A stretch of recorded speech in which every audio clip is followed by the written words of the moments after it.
तुम्ही पळतात GNAची. अरे उस प्लान का क्या हुआ इस वीकेंड पे चले क्या? गाइस?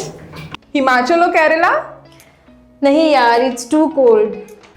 तो फिर गोवा चले क्या? Okay, let's go for it. Done. Done. Flight tickets तो बुक हो गए हैं. पर वहाँ घूमेंगे कैसे? रेंट कार बुक करें? ओके. ओके. अरे यार ये तो बहुत एक्सपेंसिव है. अरे गोवा है यार, बाइक ले लेते हैं. ओके.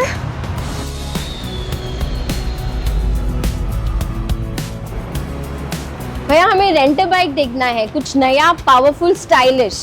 कितना दिन के लिए चाहिए? 2 दिन के लिए. तो ये वाला लीजिए, होंडा का Dio 125 oh CC. Nice.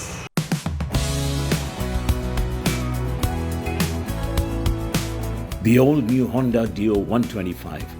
Bold design, powerful 125cc performance, and smooth rides made for Goa.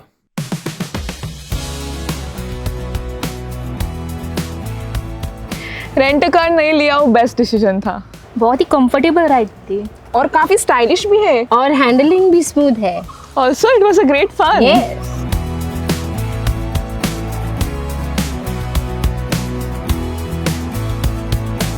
Honda Dio 125.